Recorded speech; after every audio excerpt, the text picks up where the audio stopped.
നമസ്തേ. അമ്മേ നാരായണ.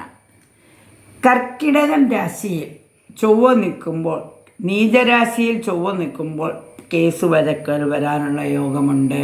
അതുപോലെ തന്നെ ചെയ്യാത്ത തെറ്റിന് പഴി കേൾക്കുവാനുള്ള യോഗമുണ്ട്. നമ്മൾ മനസ്സിൽ പോലും വിചാരിക്കാത്ത കാര്യങ്ങൾ പറഞ്ഞു പരത്തും. അപ്പോൾ അങ്ങനെ ഒരുപാട് ദോഷങ്ങൾ, സാമ്പത്തിക പ്രതിസന്ധി വരും, കടം വരും എന്നൊക്കെ ഒരുപാട് പേരുടെ അനുഭവങ്ങളാണ്. അപ്പോൾ ആ ചൊവ്വ നീചരാശിയിലാണെങ്കിൽ എത്ര നീചം ഭംഗം ചെയ്തിട്ടുണ്ടെങ്കിലും കർക്കിടകത്തിൽ ചൊവ്വ നിൽക്കുന്നവർക്കൊക്കെ പല വിധത്തിലുള്ള സാമ്പത്തിക പ്രതിസന്ധികൾ, കേസ് വഴക്കുകൾ, അപകടങ്ങൾ വന്നിട്ടുണ്ട്. അപ്പോൾ അതിനൊക്കെ പരിഹാരമായിട്ട് അല്പം മസൂർദാലും കുറച്ച് നാണയവും കൊണ്ട് നമുക്ക് ഈ ദോഷങ്ങളുടെ തീവ്രത കുറയ്ക്കാം. അപ്പം സിമി ഒരു കാര്യം ചെയ്യും. സിമി അത് അനുഭവിച്ച ആളല്ലേ, കർക്കിടകം രാശിയിൽ ചൊവ്വ നിന്ന് ടീച്ചറമ്മ പറഞ്ഞിട്ട് ഇത് ചെയ്തിട്ടുള്ള ആളല്ലേ. അപ്പോൾ ആ ചെയ്തതിന് മസൂർ ദാൽ നമുക്കൊന്ന് ആദ്യം ചൊവ്വയുടെ കാരകത്വം രണ്ട് ഒന്ന് കാളിയമ്മയ്ക്കാണ്, ഒന്ന് മുരുകനാണ്. അപ്പം നമുക്ക് ആദ്യം മുരുകനെ പ്രാർത്ഥിച്ചുകൊണ്ട് ഒരു വെറുതെ ഇങ്ങോട്ട് പ്രാർത്ഥിച്ചിട്ടാൽ മതി. തുവരപ്പരിപ്പ് അല്ലെങ്കിൽ മസൂർ ദാൽ എടുത്തുകൊണ്ട് സുബ്രഹ്മണ്യ സ്വാമിയെ പ്രാർത്ഥിച്ചുകൊണ്ട് ഇതിടാം. നമുക്ക് ടീച്ചർ പറഞ്ഞു തരാം, ചെയ്തിട്ടുള്ളതാണ്, എടുത്തോളൂ.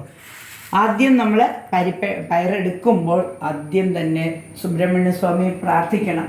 ഷടാനനം കുങ്കുമരക്തവർണം മഹാമതിം ദിവ്യമയൂരവാഹനം രുദ്രസ്യ സൂനം സുരസൈന്യനാഥം ഗുഹം സദാഹം ശരണം പ്രപദ്യേ. അണ്ടവാ മുരുക വേലായുധ സ്വാമി, എൻ്റെ ജാതകത്തിൽ ചൊവ്വ കർക്കിടകൻ രാശിയിൽ നിൽക്കുന്നത് കൊണ്ട് എനിക്ക് ഒരുപാട് കഷ്ടനഷ്ടങ്ങൾ വന്നിട്ടുണ്ട്, എനിക്ക് കേസ് വന്നിട്ടുണ്ട്. എൻ്റെ ഈ പ്രശ്നങ്ങളെല്ലാം മാറ്റി ഞാൻ ഈ വൈകിയ വേളയിലാണ് ഇത് തിരിച്ചറിഞ്ഞത്. അതുകൊണ്ട് എനിക്ക് ഈ വൈകിയ വേളയിൽ ഈ ദോഷങ്ങൾ മാറ്റി ഭഗവാന്റെ എല്ലാ അനുഗ്രഹത്തോടും കൂടി എന്നെ ഈ കേസുകളിൽ നിന്നൊക്കെ ഒന്ന് രക്ഷിച്ച് ഈ സാമ്പത്തിക പ്രതിസന്ധിയൊക്കെ മാറ്റി സ്വസ്ഥവും സമാധാനമായ ഒരു ജീവിതം നൽകണം. ആണ്ടവ മുരുക വേലായുധ സ്വാമി, അവിടുത്തെ നാമം ചൊല്ലിക്കൊണ്ട് ഞാൻ ഈ മസൂർ ദാൽ കൊണ്ട് ഒരു അർച്ചന ചെയ്യാം. കൂടുതൽ കാര്യങ്ങൾ ചെയ്യാനുള്ള സാഹചര്യമില്ല.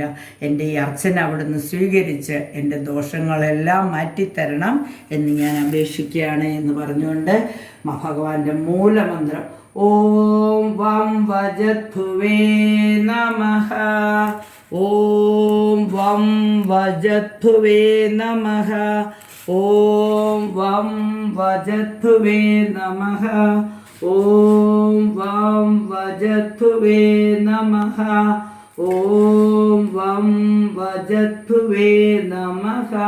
ഇങ്ങനെ എത്ര പ്രാവശ്യം ചെല്ലണം? 108 പ്രാവശ്യം.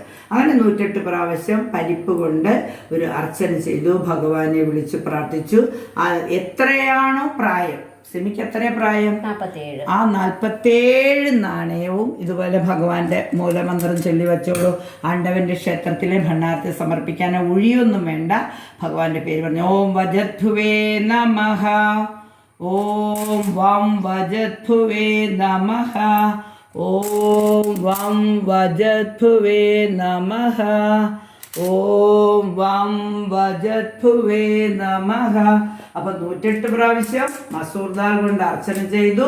പ്രായത്തിനൊത്ത നാണയം ചുവന്ന പട്ടിൽ കെട്ടി സുബ്രഹ്മണ്യ സ്വാമി ക്ഷേത്രത്തിലെ ഭണ്ഡാരത്തിൽ സമർപ്പിച്ചു. പട്ടവിടെ മടക്കി വെച്ചിട്ട് പട്ടിൻ്റെ മീതെ ഈ നാണയം നടക്കൽ വയ്ക്കാം, ഭണ്ഡാരത്തിൽ സമർപ്പിക്കാം. ഇനി പട്ട് ഭണ്ഡാരത്തിൽ സമർപ്പിക്കാൻ പറ്റാത്തവർ വീട്ടിൽ കൊണ്ടുപോയി പൂജാമുറിയിലോ അല്ലെങ്കിൽ ഫോട്ടോ ഒക്കെ ഇരിക്കുന്നിടത്തോ അല്ലെങ്കിൽ നാമപുസ്തകമൊക്കെ ഇരിക്കുന്നിടത്തോ സൂക്ഷിച്ചു വയ്ക്കാം. കാരണം നമ്മൾ അർച്ചന ചെയ്ത പട്ടാണ്, ആ ദോഷമെല്ലാം മാറിക്കിട്ടും. അതുപോലെ ഈ ചൊവ്വയുടെ നീചത്വം മാറ്റാൻ ഭഗവാനെ മാത്രം വിളിച്ചാൽ പോരാ, ഇതേപോലെ അമ്മയെ ഭഗവതിക്കും അടുത്ത പട്ട് സമർപ്പിച്ചുകൊണ്ട് ഇത് കെട്ടി ആദ്യം മാറ്റിവെച്ചു. വീണ്ടും ചുവന്ന പട്ടെടുത്തു. ഇത് സുബ്രഹ്മണ്യ സ്വാമിക്കാണ്. സുബ്രഹ്മണ്യ സ്വാമി ക്ഷേത്രത്തിൽ വച്ചതിന് ശേഷം അടുത്ത പട്ടെടുത്ത് മുരുകനെ വയ്ക്കുകയാണ്. ഇവിടെ വെച്ച് അടുത്ത പട്ട് ഒരെണ്ണം കൂടി ഉണ്ടല്ലോ.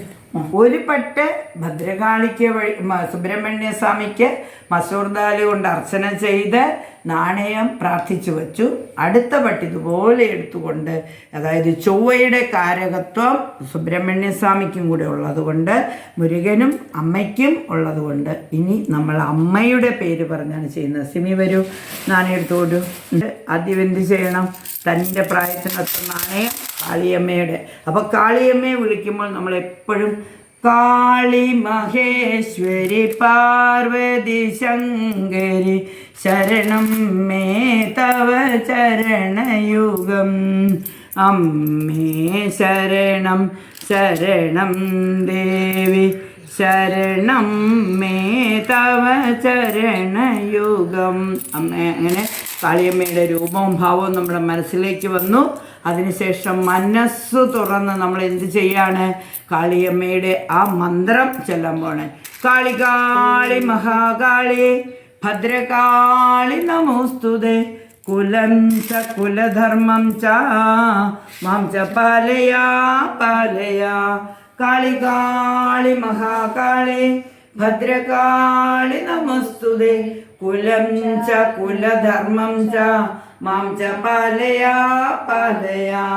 കാളി കാളി മഹാകാളി ഭദ്രകാളി നമോസ്തുതേ കുലം ച കുലധർമ്മം ച മാം ച പാലയാ പാലയാ. ഇതുപോലെ 108 പ്രാവശ്യം നമ്മൾ ഓരോ ഏലയ്ക്ക് ഇങ്ങനെ അടുത്ത് വെച്ച് ഇങ്ങനെ മാറ്റി മാറ്റി വെക്കണം. 108 ആദ്യം എണ്ണി വെക്കണം. എന്നിട്ട് ഇങ്ങനെ ഓരോന്ന് നീക്കി വെച്ചുകൊണ്ട് പരിപ്പ് ഇങ്ങനെ പട്ടിലേക്ക് ഇട്ടിട്ട് അത് ഈ പരിപ്പ് മുഴുവനും അങ്ങനെ എടുത്ത് വെള്ളത്തിൽ ഒഴുക്കി കളയാം. അതിന് ശേഷം കിളികൾക്ക് കൊടുക്കാം. അതിനുശേഷം നാണയം ഓരോന്നായിട്ട് എടുത്ത് പ്രാർത്ഥിച്ചു വയ്ക്കാം. ഓം കാളി കാളി മഹാകാളി ഭദ്രകാളി നമസ്തുതേ കുലം ച കുലധർമ്മം ച മാം ച പാലയാ പാലയാ. കാളി കാളി മഹാകാളി ഭദ്രകാളി നമോസ്തുതേ കുലം ച കുലധർമ്മം ച മാം ച പാലയാ പാലയാ. കാളി കാളി മഹാകാളി ഭദ്രകാളി നമോസ്തുതേ കുലം ച കുലധർമ്മം ച മാം ച പാലയാ പാലയാ. ആ ഒഴിഞ്ഞ സാധനം കിളികൾക്ക് ഇട്ട് കൊടുക്കുകയോ വെള്ളത്തിൽ ഒഴുക്കിക്കളയോ ചെയ്യാം. തീർച്ചയായും ഇതൊരു നല്ല അനുഗ്രഹം കിട്ടും. വിഷമിക്കുന്നവർ തനിയെ തന്നെ വിളക്കിൻ്റെയോ ക്ഷേത്രങ്ങളുടെയോ ഒന്നും സഹായമില്ലാതെ ചെയ്യാൻ പറ്റും. നിങ്ങൾക്കും അതിന് ഫലം കിട്ടും. ഇതൊരു വിശ്വാസമാണ്. ഭക്തിയോടെ ചെയ്യൂ, നിങ്ങൾക്കും ഫലം കിട്ടും. നന്ദി, നമസ്കാരം.